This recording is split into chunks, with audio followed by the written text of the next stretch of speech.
দুই সহস্রাধিক মানুষের তাজা প্রাণ আর অন্তত হাজার দশেক মানুষের অঙ্গহানির এক রক্তক্ষয়ী যুদ্ধ থেকে মাত্র মাস তিনেক দূরে দাঁড়িয়ে আজকের কথাগুলো বলছি। শহরের রাস্তায় এখনো শহীদ ওয়াসিমদের রক্তের ছোপ ছোপ দাগ লেগে আছে। স্বাভাবিক জীবনে ফিরতে পারেনি এখনো শহীদের পরিবারগুলো। ইয়ামিনের মা হয়তো কাউকে পেলেই জানতে চাইছে আমার খোকার উপর কিসের এত রাগ ছিল ওদের। সে প্রশ্নের উত্তর হয়তো কেউ কোনোদিন দিতে পারবে না। বুকের ভেতর গুলি নিয়ে নিস্তেজ পড়ে থাকা শরীরটাকে ওরা যেভাবে কুকুরের মতো টেনে হিঁচড়ে খেয়েছে, সভ্য এই সমাজে সেই উত্তর কি আসলেই আছে? পুড়ে যাওয়া লাশগুলোর কথা মনে করে সারা জীবন হয়তো হৃদয়টা পুড়তে থাকবে হতভাগা সেই মায়েদের। শহীদ ওমরের মা এখনো মানুষ পেলেই হয়তো প্রশ্ন করছে, আমার ছেলের বুকে ওরা এতগুলো গুলি কেন করলো? মারার জন্য তো একটা গুলি যথেষ্ট।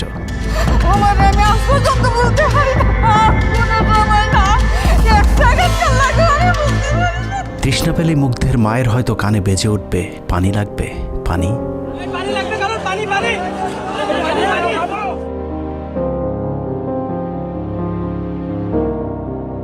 শুনেছি স্বাধীনতা অর্জনের চেয়ে রক্ষা করা অনেক কঠিন।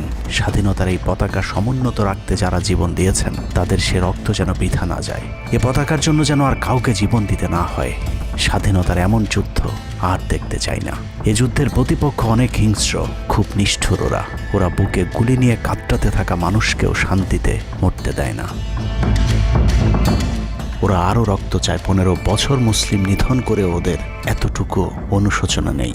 রক্তের নেশায় এখনো বুঁদ হয়ে আছে হিংস্র পশু আত্মাগুলো। এদিকে এক পক্ষ নিজেদেরকে বিজয়ী ভেবে ঘরে ফিরেছে। ঘরে ফেরার আগে যাদের বাড়ি ঘরে আগুন দিয়ে ঘর থেকে বের করেছিল, সেই শত্রুকেই আবার তুলে নিয়েছিল নিজেদের ঘরে।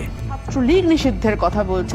এই নিষিদ্ধ করবার ম্যান্ডেটটা, নিষিদ্ধ করবার অধিকারটা তাদেরকে কে দিল? তারা এদেশের মানুষ, রাজনীতি করার অধিকার সকলের আছে। আমাদের কেড়ে নেওয়া যেমন অন্যায় ছিল, আমরাও আরেকজনের কেড়ে নেওয়ার অধিকার, এটা আমরা এভাবে বলি। আওয়ামী মানবরূপী দানব ঘাড়ের উপর বিষাক্ত কার্বন ডাই অক্সাইড ফেলছে, আর আমরা সেটাকে অক্সিজেন ভেবে বুকে নিচ্ছি। বিষাক্ত সাপ থেকে নিরাপদ না হয়ে সাপ নিয়ে খেলার পরিণতি কি হতে পারে সেটা বুঝতে খুব বেশি দেরি করবার প্রয়োজন নেই। আমার এই বার্তা আপনাদের কাছে পৌঁছানোর কয়েক ঘন্টা পরেই আপনার ঘরে যে শত্রুকে জায়গা দিয়েছিলেন তাদের সেই বিষমাখা মুখের বিষ আপনার গায়ে নেয়ার জন্য প্রস্তুত থাকুন। পূর্ব দিকে তাকিয়ে দেখুন, আকাশ আবারও কালো হয়ে এসেছে। খুটখুটে অন্ধকার দেখে ঝড়ের গতি যতটুকু ভাবছেন অন্ধকারের সেই ঝড়ো বাতাস আসলে আলোর চেয়েও বেশি গতি নিয়ে ধেয়ে আসছে সবকিছু লণ্ডভণ্ড করে দিতে। প্রলয়ঙ্করী সেই ঝড়ের কবল থেকে প্রিয় মাতৃভূমিকে বাঁচাতে হলে দেশ রক্ষার পবিত্র দায়িত্ব যাদেরকে দেয়া হয়েছে, চলুন দেখে আসি তারা আসলে কতটা প্রস্তুত। জুলাইয়ের মাঝামাঝি পর্যন্ত সেনাবাহিনী ছাত্র আন্দোলন নিয়ে তেমন মাথা ঘামায়নি। ছাত্রলীগ যেদিন ঢাকা বিশ্ববিদ্যালয়ে ছাত্রীদের উপর আক্রমণ করেছিল, মূলত সেদিন থেকে সেনাবাহিনীর অভ্যন্তরীণ বিভিন্ন গ্রুপগুলোতে আলোচনা সমালোচনা শুরু হয়। 17 তারিখ সকল ডিভিশনের জিওসিরা অফিসার এবং সৈনিকদেরকে কোনো ধরনের গুজবে কান না দেওয়ার পরামর্শ দেন। জিওসিদের পক্ষ থেকে সাফ জানিয়ে দেওয়া হয়, সরকার মিসক্রিয়েন্টদের বিরুদ্ধে যথাযথ ব্যবস্থা নিচ্ছে, এটা নিয়ে সেনাবাহিনীর মাথা ঘামানোর কিছু নেই।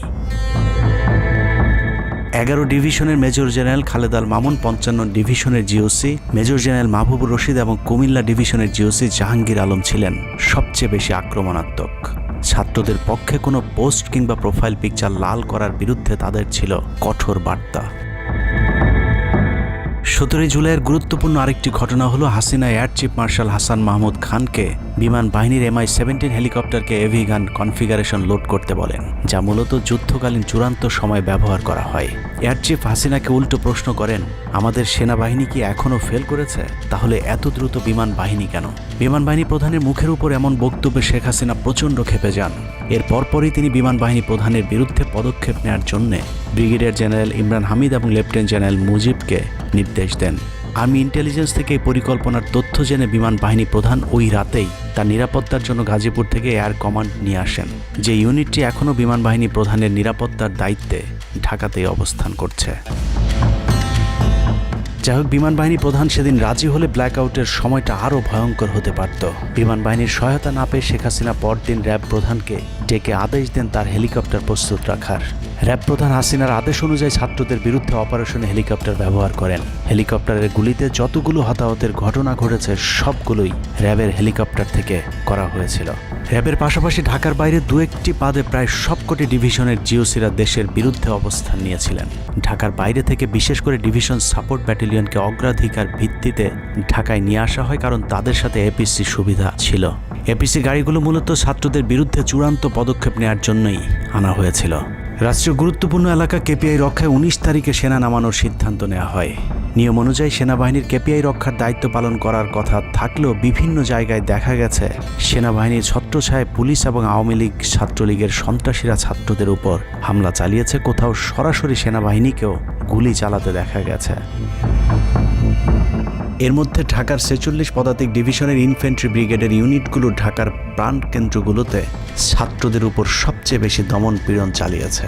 অনুসন্ধানে 19 থেকে 23 জুলাই পর্যন্ত গণহত্যার সাথে জড়িত সেনাবাহিনীর কয়েকজন অফিসারের নাম উঠে এসেছে, যারা এখনও পর্যন্ত গুরুত্বপূর্ণ সব পদে বহাল আছেন, যা ডক্টর মোহাম্মদ ইউনূস সরকারের জন্য অত্যন্ত বিপজ্জনক।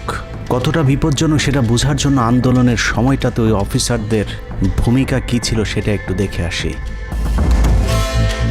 আন্দোলনের সবচেয়ে বেশি রক্তক্ষেকো ছিলেন বিজিবির ডিজি মেজর জেনারেল আশরাফ। সূত্র জানিয়েছে, ভারতীয় নাগরিকদের বিজিবির পোশাক পরিয়ে মাঠে নামিয়েছিলেন বিজিবির এই মহাপরিচালক। সেনাবাহিনী শেখ হাসিনাকে পদত্যাগের পরামর্শ দেওয়ার পরেও শুধু বিজিবিকে নিয়ে হত্যাকাণ্ড চালিয়ে শেখ হাসিনাকে ক্ষমতায় রাখার গ্যারান্টি দিয়েছিলেন মেজর জেনারেল আশরাফ। 5 তারিখ হাসিনা পালিয়ে যাবার আগ মুহূর্তে তিনি স্বরাষ্ট্রমন্ত্রীকে ফোন করে বলেছিলেন, কয়েক হাজার মানুষ মারলেই পরিস্থিতি ঠান্ডা হয়ে যাবে, অতএব কোনো অবস্থাতেই যেন প্রধানমন্ত্রী পালিয়ে না যান। স্বরাষ্ট্রমন্ত্রীকে তিনি এমনটাই পরামর্শ দিয়েছিলেন। 5 তারিখ সকাল থেকে দুপুর পর্যন্ত ঢাকা শহরে সবচেয়ে বেশি তৎপরতা ছিল বিজেপির। ওই দিন সকাল থেকেই ঢাকার প্রবেশ পথগুলোতে চেকপোস্ট বসিয়ে তল্লাশি চালিয়েছিল মেজর জেনারেল আশরাফের বিজিবি। বিজিবির একটি সূত্র জানিয়েছে, বিজিবি মহাপরিচালক প্রতিদিন সিওদের কাছ থেকে হিসেব নিতেন কে কতজন ছাত্র হত্যা করেছে। বিজিবি মহাপরিচালকের নির্দেশনায় খুনের সেই প্রতিযোগিতায় সবচেয়ে ভালো পারফর্মার ছিল কর্নেল রিদওয়ান। সূত্রের মতে, ছাত্র আন্দোলনে বিজিবি অন্তত 500 শিক্ষার্থীকে গুলি করে হত্যা করেছে। বিজিবি প্রধান এবং রিদওয়ানের মতো তার অনুগত অফিসারদের জেলে থাকার কথা, কিন্তু তারা এখনও গুরুত্বপূর্ণ সব দায়িত্ব পালন করে যাচ্ছে। আর মেজর জেনারেল আশরাফ এখন পর্যন্ত বিজিবি প্রধানের চেয়ারেই বসে আছেন। হত্যাকাণ্ডের বেশিরভাগই জড়িত ছিল বগুড়ার 7 ইস্ট বেঙ্গল। রহস্যজনক কারণে 7 ইস্ট বেঙ্গলকে এখনও পর্যন্ত বগুড়ায় ফেরত না পাঠিয়ে ঢাকাতেই রাখা হয়েছে। মেজর জেনারেল ফেরদৌস হাসান সেলিম, যার মা ছিলেন হাসিনার অত্যন্ত ঘনিষ্ঠ বান্ধবী। ফেরদৌস সেলিম শেখ হাসিনাকে ফুপু বলে ডাকতেন। 27তম বিএমএ লং কোর্সের এই অফিসারের পাসিং আউটে শেখ হাসিনা নিজে উপস্থিত ছিলেন, যদিও হাসিনা তখন বিরোধী দলীয় নেত্রী ছিলেন। ডিজিএফের পদে থাকাকালীন হাসিনার টাকা পাচার এবং থাইল্যান্ডের বিভিন্ন ব্যবসা দেখাশোনার দায়িত্ব ছিল তার। 5 তারিখের সময়টাতে গুরুত্বপূর্ণ কোনো পদে না থাকায় নিজেকে এখন আওয়ামী বিরোধী দাবি করছেন ফেরদৌস হাসান সেলিম। ভয়ঙ্কর বিষয় হচ্ছে, ডক্টর মোহাম্মদ ইউনূসকে ভুল বুঝে ইউনূসের মিলিটারি সেক্রেটারির পদে বসে সব কুটচাল চলে যাচ্ছেন major general Ferdous Hasan. Guarantee দিয়ে বলে রাখলাম, সুযোগ পেলে সবার আগে ডক্টর মোহাম্মদ ইউনূসের মিলিটারি সেক্রেটারি নিজেই ইউনূসের গলা চেপে ধরবে। অতএব যত দ্রুত সম্ভব ডক্টর মোহাম্মদ ইউনূসের মিলিটারি সেক্রেটারির পদ থেকে তাকে সরাতে হবে। শেখ হাসিনার গণভবন ঠেকাতে সবচেয়ে বেশি শক্ত বলয় তৈরি করা হয়েছিল।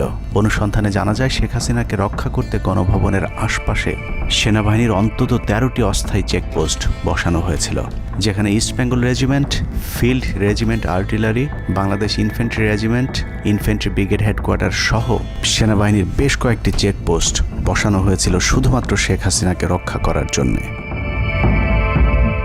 সেনাবাহিনীর এসব আর্মি অফিসারদের সম্মিলিত অপারেশনে ছাত্রদের উপর চালানো হয়েছে নির্মম নৃশংস হত্যাযজ্ঞ। কিন্তু এই হত্যাকাণ্ডই সেনাবাহিনীর ভেতরে থাকা দেশপ্রেমিক অফিসারদের বিবেকের দরজা খুলে দিয়েছিল। 20 থেকে 23 জুলাই ইন্টারনেট বন্ধ করে যে পৈশাচিক হত্যাকাণ্ড চালানো হয়েছে, সেই দৃশ্য যখন একের পর এক সামনে আসতে শুরু করেছিল, তখন সাধারণ মানুষ যেভাবে স্তম্ভিত হয়েছিল, ঠিক একইভাবে সেনাবাহিনীর বিবেকবান জুনিয়র এবং মধ্যম সারির অফিসারদেরকেও ব্যাপকভাবে নাড়া দেয়। ভিডিওগুলো যত ছড়িয়ে পড়ছিল, ততই থমথমে হয়ে উঠতে থাকে সেনাবাহিনীর অভ্যন্তরীণ পরিবেশ। 27 তারিখ প্রাপ্ত গোয়েন্দা তথ্যের ভিত্তিতে সেনাপ্রধানকে জানানো হয় পরিস্থিতি নিয়ন্ত্রণের বাইরে চলে যাচ্ছে। কোনো অবস্থাতেই প্রধানমন্ত্রীকে ক্ষমতায় রেখে পরিস্থিতি নিয়ন্ত্রণ করা সম্ভব নয়। গোয়েন্দা ওই রিপোর্টে আরও জানানো হয় সেনাবাহিনীর ভেতরে বিদ্রোহের আশঙ্কা দেখা দিয়েছে। বিশেষ করে মধ্যম সারি এবং জুনিয়র অফিসারদের ভেতর ব্যাপক অসন্তোষ লক্ষ্য করা যায়। একই রিপোর্ট প্রধানমন্ত্রীর অফিসকেও অবহিত করা হয়। সেই রিপোর্টের পরেও কঠোর অবস্থানে যাবার সিদ্ধান্ত নেওয়া হয় সরকারের পক্ষ থেকে। এদিকে গোয়েন্দা রিপোর্টের প্রেক্ষিতে সেনা ইউনিটের মধ্যম সারি জুনিয়র অফিসার এবং সৈনিকদের উপর কঠিন সামরিক গোয়েন্দা নজরদারি চলতে থাকে, যে কারণে প্রচণ্ড ক্ষোভ থাকলেও কোনো ধরনের পূর্ব প্রস্তুতি ও পারস্পরিক যোগাযোগ না থাকায় সেনাবাহিনীর দেশপ্রেমিক অফিসার ও সৈনিকেরা কিংকর্তব্য বিমূঢ় হয়ে পড়েন। 27-28 দুই দিন এভাবেই টান উত্তেজনার মধ্য দিয়ে কেটেছে। 29শে জুলাই শেখ হাসিনাকে পরিস্থিতি সম্পর্কে ধারণা দিতে সেনাপ্রধান সারা দেশের অফিসারদেরকে নিয়ে সেনা সদরের হেলমেটে একটি ভিডিও টেলিকনফারেন্সে দরবার গ্রহণ করেন। সেই কনফারেন্সে অপারেটরের অসাবধানতাবশত স্ক্রিনে হঠাৎ করে ক্যামেরা টার্ন অফ করা HPM নামে একটি বক্স ভেসে উঠেছিল। এরপরে উপস্থিত অফিসারেরা হাসিনার উপস্থিতির বিষয়টি বুঝে ফেলেন। অনেকের ধারণা শেখ হাসিনা উপস্থিত আছেন এটা বোঝাতেই HPM বক্সটি সবাইকে দেখানো হয়েছিল, যেন কেউ কোনো ধরনের অভিযোগ করতে না পারেন। কিন্তু সবাইকে অবাক করে বেশ কয়েকজন অফিসার তাদের ক্ষোভের কথা জানান। এর মাঝে রাজশাহী CMH এর একজন মেজর র্যাঙ্কের নারী চিকিৎসক 19 থেকে 23 তারিখ পর্যন্ত চলা ছাত্র হত্যার বিভীষিকাময় বর্ণনা তুলে ধরে আবেগী এক বক্তব্য দেন। সূত্র জানিয়েছে এ সময় সেনাবাহিনীর কয়েকজনকে কাঁদতে দেখা গেছে। একদিকে সেনাবাহিনীর উচ্চপদস্থ অফিসারদের মারমুখী অবস্থান, অন্যদিকে বেশিরভাগ জুনিয়রদের নিষ্ক্রিয়তার মধ্য দিয়ে সেনাবাহিনীতে স্পষ্ট দুটি ভাগ লক্ষ্য করা যায়।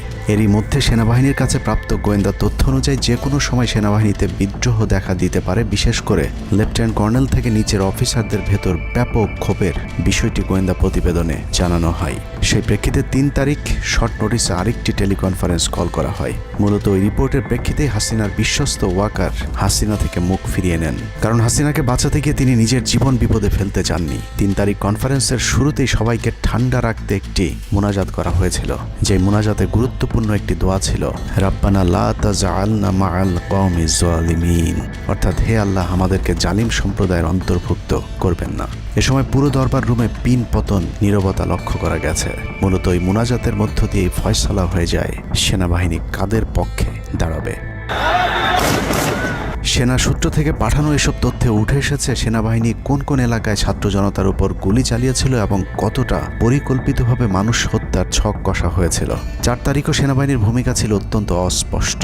কিছু জায়গায় সেনাবাহিনী ছাত্রদের পক্ষে, আবার কিছু জায়গায় ছাত্রদের উপর গুলিও চালিয়েছে। 4 আগস্ট সবার প্রথম 24 ডিভিশন চট্টগ্রামের GOC lieutenant general Mainur Rahman তার বাহিনীকে ছাত্রদের পাশে দাঁড়ানোর নির্দেশ দেন।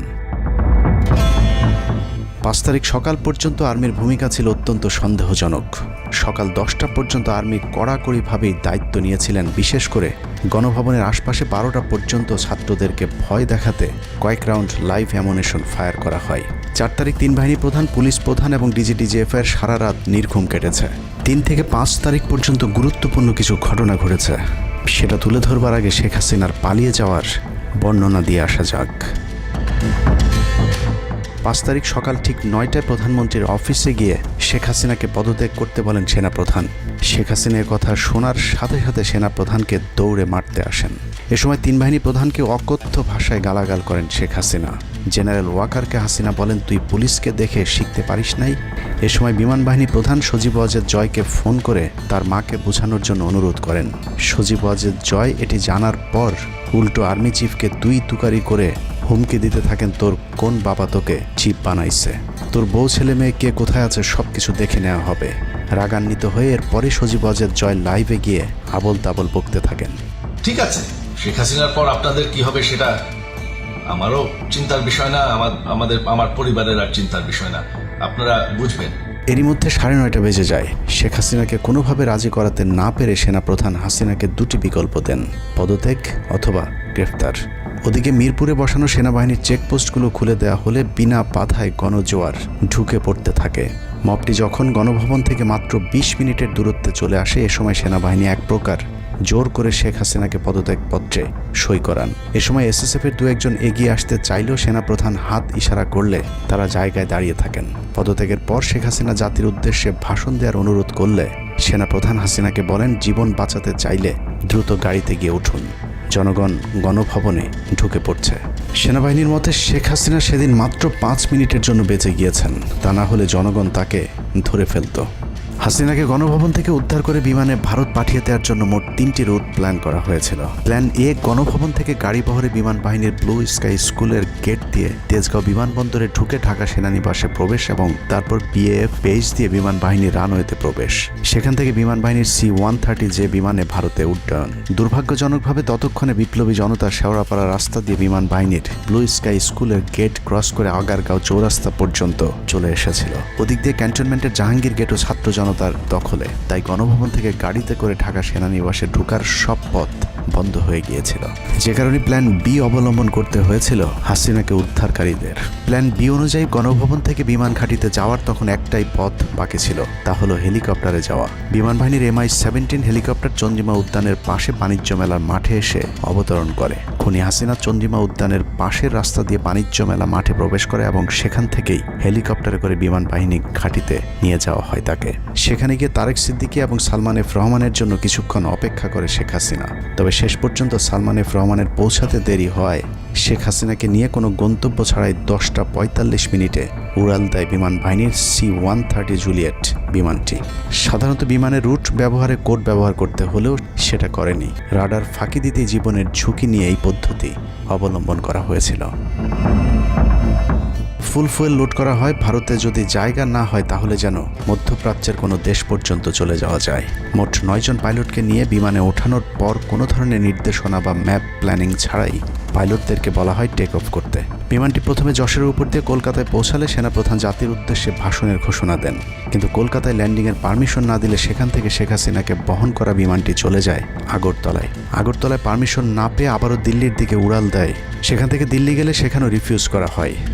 দিল্লি বিমানবন্দরে নামতে না দিলে অনিশ্চয়তা দেখা দেয় শেখ হাসিনাকে বহন করা বিমানটির ভারতে অবতরণ নিয়ে। বিমানের একজন পাইলটের বরাত দিয়ে জানা যায় এভাবে উদ্দেশ্যহীনভাবে দীর্ঘক্ষণ ঘুরতে থাকার পর জরুরি অবতরণের সিদ্ধান্ত নেওয়া হয়। তবে জরুরি অবতরণের ঠিক আগ মুহূর্তে দিল্লির গাজিয়াবাদ এয়ারবেজে নামার অনুমতি পায় C-130 জুলিয়েট, যেখানে অজিত ধাওয়াল তাকে রিসিভ করেন। অবতরণে জটিলতার কারণেই 5 তারিখ সেনাপ্রধান জাতির উদ্দেশ্যে ভাষণ দিতে বারবার দেরি করছিলেন, কারণ তিনি নিশ্চিত হতে চাচ্ছিলেন শেখ হাসিনা ভারতে অবতরণ করেছেন। তারপরই বাংলাদেশের মানুষ মুক্তি পায় এক ফেরাউনের হাত থেকে। হাসিনা পালিয়ে যাওয়ার সেই খবর পৃথিবীর সবাই জানে, কিন্তু 3 থেকে 5 তারিখ পর্যন্ত ক্যান্টনমেন্টে কিছু ঘটনা ঘটেছে যেই ঘটনা এখনও আমাদের কাছে অজানা। 3 তারিখ সেনাপ্রধানের ওই ভার্চুয়াল মিটিংয়ের পর মোটামুটি নিশ্চিত হয়ে যায় শেখ হাসিনা অধ্যায় বাংলাদেশের শেষ। শুরু হয় ভারতের প্ল্যান বি বাস্তবায়নের প্রক্রিয়া। 3 তারিখ রাতে আসিফ নজরুলের সাথে ডিজিএফআই কার্যালয়ের পাশের একটি ভবনে আসিফ নজরুলের ঘনিষ্ঠ বন্ধু major general Hamid, lieutenant general Mujib এবং মেজর জেনারেল ফেরদৌস সেলিমের একটি গোপন বৈঠক হয়, যেখানে ভারতীয় গোয়েন্দা সংস্থার 16 জন কর্মকর্তা উপস্থিত ছিলেন। মূলত 5 তারিখ শেখ হাসিনা পদত্যাগ করার পর করণীয় নির্ধারণ করতেই ওই বৈঠক অনুষ্ঠিত হয়। দীর্ঘ এই বৈঠক শেষে মোট 3টি বিকল্প নির্ধারণ করা হয়। প্রথমটি জরুরি অবস্থা জারি করে সেনাবাহিনীর হাতে ক্ষমতা দেয়া, দ্বিতীয়টি আসিফ নজরুলকে প্রধান উপদেষ্টা করে একটি অন্তর্বর্তীকালীন সরকার গঠন। অন্তর্বর্তীকালীন সরকারের ভেতরে যেন ভারতীয় বলয়ের লোকজন বেশি সংখ্যায় রাখা যায় সেটা নিশ্চিত করার ব্যাপারেও আলোচনা হয় বৈঠকে, এবং সেটা নিশ্চিত করতে আসিফ নজরুলের পেছনে সেনাবাহিনীর ওই অংশটির সর্বোচ্চ সাপোর্ট থাকারও নিশ্চয়তা দেওয়া হয়। মূলত আসিফ নজরুলকে সামনে রেখে সেনাবাহিনীর মাধ্যমেই দেশ চালানোর পরিকল্পনা করা হয়েছিল 3 তারিখের ওই গোপন বৈঠকে। 4 তারিখ 3 বাহিনী প্রধানের মধ্যে দফায় দফায় বৈঠক চলেছে। সেই বৈঠক থেকে সিদ্ধান্ত হয় 5 তারিখ সকাল 9টার মধ্যে শেখ হাসিনাকে চূড়ান্তভাবে পদত্যাগের বিষয়টি জানিয়ে দেওয়া হবে। এর পরপরই আসিফ নজরুলকে আবারও ক্যান্টনমেন্টে ডেকে আনা হয় এবং শেখ হাসিনার পদত্যাগের পর আওয়ামী নেতা কর্মীদেরকে যতটা সম্ভব নিরাপত্তা দেয়া, বেসরকারি বিভিন্ন প্রতিষ্ঠানগুলোতে যতটা সম্ভব আগের কর্মকর্তাদেরকে রেখে দেয়া এবং বিটিআর হত্যাকাণ্ড নিয়ে কোনো ধরনের পদক্ষেপ না নেওয়ার সহ বেশ কিছু করণীয় ঠিক করে দেওয়া হয়। দীর্ঘ সেই আলোচনার কারণে 4 তারিখ সারা রাত ক্যান্টনমেন্টে অবস্থান করেছেন আসিফ নজরুল। তাৎক্ষণিক আসিফ নজরুলের কাঁধে 2টি দায়িত্ব দেওয়া হয়: আর্মির প্রতি সকলে আস্থা তৈরি করা এবং হাসিনার পদত্যাগের পরপর ছাত্রদেরকে সেনাবাহিনীর নিয়ন্ত্রণে নিয়ে আসা। কথা মতো আসিফ নজরুল 4 তারিখ রাত এবং 5 তারিখ খুব সকালে ক্যান্টনমেন্টে বসে ফেসবুকে তিনি 2টি পোস্ট করেন। পোস্টের প্রথমটি 4 তারিখ রাতে সেনাবাহিনীকে প্যাট্রিয়ট সম্বোধন করে করা হয়। যেন সেনাবাহিনীর প্রতি ছাত্র জনতার আস্থা বেড়ে যায়। এবং পরেরটি সংখ্যালঘুদের বাড়িঘরে হামলা না চালানোর অনুরোধ করে পোস্ট করা হয়। দুপুর 12টার আগে আসিফ নজরুলের করা হিন্দুদেরকে নিয়ে ওই পোস্টে প্রমাণ করে আসিফ নজরুল আগে থেকেই জানতেন কিছুক্ষণ পর আসলে কি ঘটতে যাচ্ছে। আমরা এখন আর্মি চিফের সাথে একটা আলোচনায় আছি। আমি যতটুকু ওনার সাথে কথা বলেছি আমার কাছে মনে হয়েছে, আশা করছি আপনাদের জন্য অনেক বড় সুসংবাদ আসছে। বিজয়ের খবর আগেই জেনে যাওয়াটা সমস্যা না, কিন্তু সমস্যা হলো আসিফ নজরুল সবাইকে আন্দোলনের কেন্দ্রবিন্দু ঢাকা বিশ্ববিদ্যালয়ে যেতে না বলে ক্যান্টনমেন্টের সুখবরের অপেক্ষায় থাকতে বলেন। মূলত আসিফ নজরুলের ওই ফাঁদে পা দিয়ে ছাত্র জনতার জুলাই আগস্ট বিপ্লবের বিজয় হাতছাড়া হয়ে গিয়েছিল। ছাত্রনেতাদের সরলতাকে কাজে লাগিয়ে আসিফ নজরুল নাহিদ আসিফদেরকে সেনাপ্রধানের কাছে আসতে বলেন। নাহিদ, আসিফ, মাহফুজরা সেনাপ্রধানের কাছে যাবার আগে আসিফ নজরুলের প্রধান উপদেষ্টা হবার বিষয়টি চূড়ান্ত হয়ে যায়। সমন্বয়কেরা পৌঁছানোর পর সেনাপ্রধান তাদেরকে জানায় আসিফ নজরুল হচ্ছেন প্রধান উপদেষ্টা। কিন্তু ছাত্ররা ডক্টর মোহাম্মদ ইউনুসকে প্রধান উপদেষ্টা বানানোর দাবি করলে আসিফ নজরুল তাদেরকে জানায় ডক্টর ইউনুস প্রধান উপদেষ্টা হতে রাজি নয়। কিন্তু ছাত্র নেতাদের সাথে ইউনুসের আগে থেকে যোগাযোগ ছিল, যে কারণেই সেনাপ্রধানকে ছাত্ররা জানায় আমরা ডক্টর ইউনুসের সাথে একান্তে কথা বলতে চাই। ছাত্ররা ডক্টর ইউনুসকে ফোন করলে তিনি জানান প্রধান উপদেষ্টা হতে চান না সেনাবাহিনী কিংবা আসিফ নজরুলের কাছে তার এরকম কোনো বার্তা তিনি দেননি। এরপর ছাত্র নেতাদের দাবির মুখে ইউনুসকে প্রধান উপদেষ্টা বানাতে বাধ্য হয় সেনাবাহিনী। ডক্টর মোহাম্মদ ইউনুসকে প্রধান উপদেষ্টা করা হলেও ক্ষমতার কেন্দ্রে থেকে যায় ভারত নিয়ন্ত্রিত ক্যান্টনমেন্টের মদতপুষ্ট আসিফ নজরুল, যাকে তারা সুনিপুণভাবে গেল এক যুগে তিলে তিলে তৈরি করেছেন। আসিফ নজরুল তার মন্ত্রণালয়ের বাইরেও সবখানে নিয়োগ থেকে বদলি বরখাস্তের একক ক্ষমতা ভোগ করতে থাকে। একদিকে সেনাবাহিনীর ছত্রছায়া আসিফ নজরুলের হাত ধরে ভারতীয় এজেন্টদেরকে গুরুত্বপূর্ণ সব পদে বসানো হচ্ছিল, অন্যদিকে চলছিল পুরো দেশ দখলের ভয়ঙ্কর ষড়যন্ত্র। কিন্তু ছাত্রদের চাপের মুখে আসিফ নজরুলের পরিবর্তে ডক্টর মোহাম্মদ ইউনুসের প্রধান উপদেষ্টা হবার বিষয়টি কোনোভাবেই মেনে নিতে পারেনি সেনাবাহিনীর ভারতপন্থী অংশটি, যে কারণে 5 তারিখ রাতেই একটি ব্যর্থ সেনাকুয়ের ষড়যন্ত্র করা হয়েছিল। 5 তারিখের পরপরই ইউনুসের একের পর এক ভারতীয় আগ্রাসন বিরোধী বক্তব্যে আতঙ্কিত হয়ে ওঠে ভারতীয় বলয়, যে কারণে 8 তারিখ শপথ নেয়ার আগেই ডক্টর মোহাম্মদ ইউনুসকে হত্যা করে সেনাকুয়ের আরেকটি চেষ্টা চালায় সেনাবাহিনীর ওই অংশটি। 8 তারিখ ডক্টর ইউনুসের নেতৃত্বে নতুন সরকার শপথের ঠিক আগ মুহূর্তে একটি সেনাকুয়ের চেষ্টা করা হয়। কুয়ের নেতৃত্ব দেন লেফটেন্যান্ট জেনারেল মুজিব এবং মেজর জেনারেল হামিদুল হক।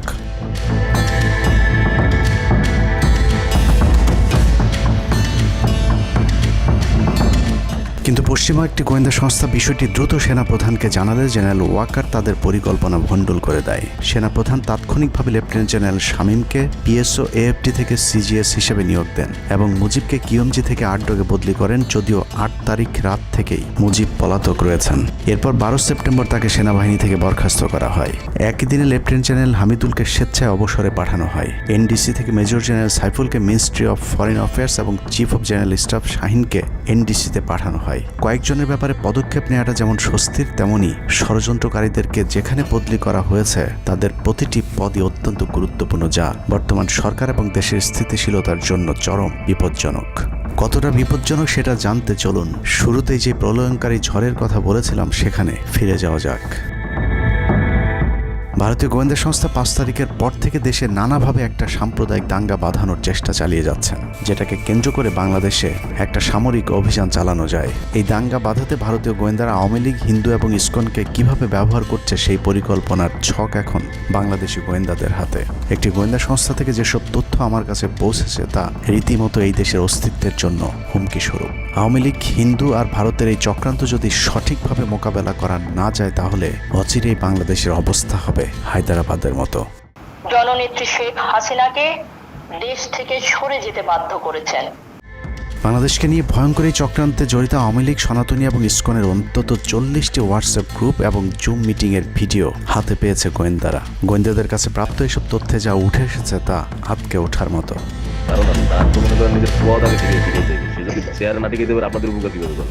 সেনাপ্রধান জামাত হলে এতদিন আওয়ামী লীগ বাইকে ফেলা দিত, ঠিক আছে?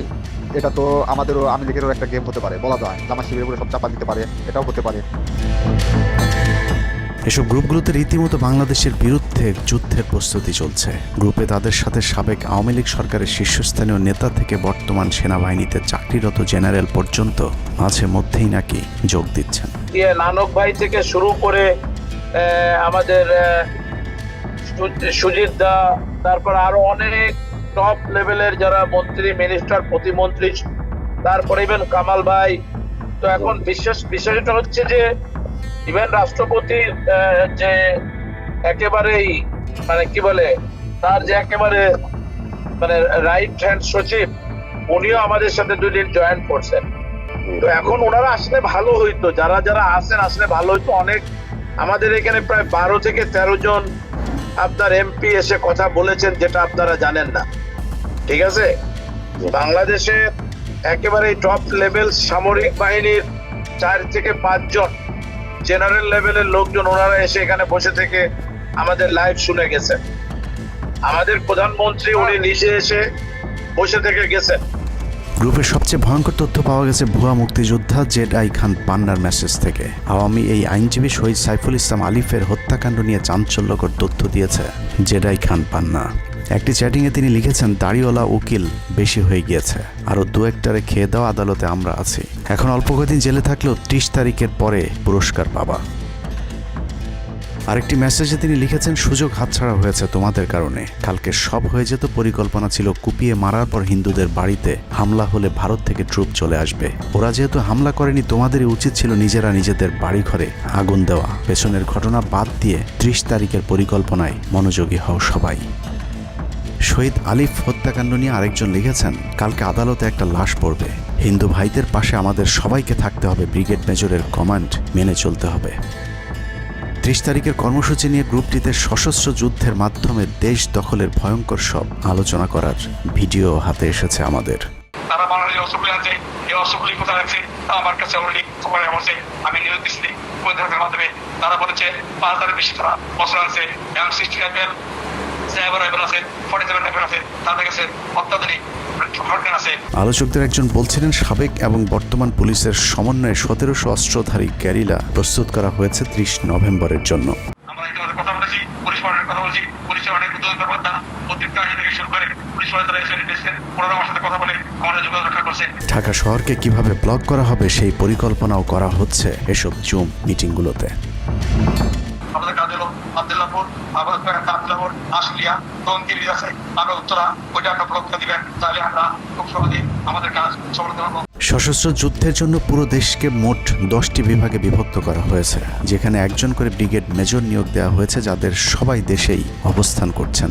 এর মধ্যে গ্রুপে প্রাপ্ত জেডাই খান পান্নার নম্বরটিতে মেসেজ পাঠানো হলে মুহূর্তেই সাড়া দেন তিনি। কল করতেই গড় গড় করে সবকিছু স্বীকার করেন।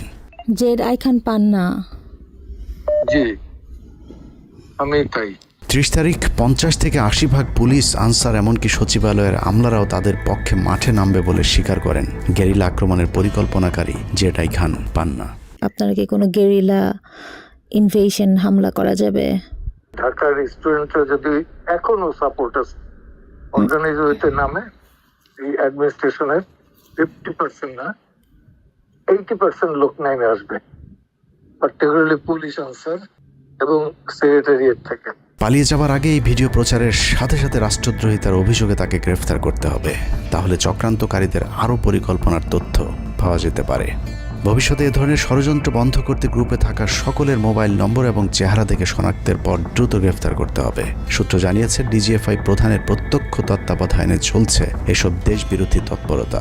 আর্মিকে ম্যাজিস্ট্রেসি পাওয়ার দেয়া হলেও তাদেরকে ক্ষমতা প্রয়োগ করতে দেওয়া হচ্ছে না, যে কারণে আওয়ামী লীগ নেতারা বেশিরভাগ এখনও দেশে থাকলেও তাদেরকে ধরা হচ্ছে না। অতএব সেনাবাহিনীর উচ্চপদস্থ হাসিনাপন্থী অফিসারদেরকে দ্রুত সেনাবাহিনী থেকে সরাতে হবে। 5 তারিখ সেনাপ্রধান যে ভূমিকা রেখেছেন তার জন্য তিনি অবশ্যই প্রশংসার দাবিদার, কিন্তু সেনাপ্রধানকে প্রমাণ করতে হবে তিনি আসলেই নায়ক নাকি খলনায়ক। 5 তারিখের পরেও সেনাবাহিনীর গুরুত্বপূর্ণ পদগুলোতে রদবদল না করা এবং গুম খুনের সাথে জড়িত অফিসারদের বিরুদ্ধে কোনো ব্যবস্থা না নেওয়া সহ বিডিআর হত্যাকাণ্ডের বিষয়ে দৃশ্যমান কোনো পদক্ষেপ না নেওয়া খুবই সন্দেহজনক। সূত্র জানিয়েছে, সেনাপ্রধানের স্ত্রীর সাথে প্রতিনিয়ত শেখ হাসিনার যোগাযোগ রয়েছে। অতএব সেনাপ্রধানকে দ্রুত তার অবস্থান পরিষ্কার করে সেনাবাহিনীর গুরুত্বপূর্ণ পদগুলোতে নতুন করে নিয়োগ দিতে হবে। সেনাবাহিনীর জুনিয়র এবং মধ্যম সারির অফিসার এবং সৈনিকদের সবসময় দেশের স্বার্থে যুদ্ধের জন্য প্রস্তুত থাকতে হবে। মনে রাখতে হবে সেনাবাহিনী আমাদের আস্থার প্রতীক। সিনিয়র অফিসারদের দেশবিরোধী আদেশ এলে সৈনিকদেরকে নিয়ে তাদেরকে প্রতিহত করতে হবে। মনে রাখতে হবে সংখ্যায় আপনাদের মতো দেশপ্রেমিকদের সংখ্যাই এখনও সেনাবাহিনীতে বেশি। দেশের যে কোনো প্রয়োজনে সেনাবাহিনী যদি জনগণকে ডাক দেয় তাহলে এ দেশের প্রতিটি মানুষ জীবন দেওয়ার জন্য প্রস্তুত রয়েছে। ডক্টর মোহাম্মদ ইউনূসের পাশে থাকা ভারতীয় গুপ্তচর আসিফ নজরুল, মিলিটারি সেক্রেটারি ফেরদৌস হাসান সেলিম এবং প্রেস সেক্রেটারি শফিকুল আলমকে দ্রুত সরাতে হবে। প্রধান উপদেষ্টার সাথে ছাত্র নেতাদের সাক্ষাতের পথ সহজ করতে হবে। আসিফ নজরুলরা অসৎ উদ্দেশ্যে মাহফুজ আলমকে তার পাশ থেকে সরিয়েছে। অতএব যত দ্রুত সম্ভব মাহফুজ আলমকে আবারও বিশেষ সহকারীর পদে ফিরিয়ে আনতে হবে। গুরুত্বপূর্ণ যে কোনো সিদ্ধান্তের ক্ষেত্রে নাহিদ এবং আসিফদের মতামত প্রধান উপদেষ্টাকে গুরুত্বের সাথে নিতে হবে। জেডাই খান পান্নাদের ষড়যন্ত্র এবার সফল না হলেও এই ষড়যন্ত্র চলতেই থাকবে। বাংলাদেশের প্রতিটি মানুষকে চোখ কান খোলা রাখতে হবে, মনে রাখতে হবে শত্রু আপনাদের ঘরের কোণেই। ভারত যদি বাংলাদেশে আক্রমণ করে তাহলে সবার আগে আওয়ামী লীগ আর শ্রীকৃষ্ণের ভক্তরাই আপনার গলায় ছুরি ধরবে। অতএব শত্রুরা যেন আবারও বাংলাদেশের স্বাধীনতাকে ভারতের কাছে বিক্রি করতে না পারে সেদিকে সবাইকে লক্ষ্য রাখতে হবে। আল্লাহ হাফেজ।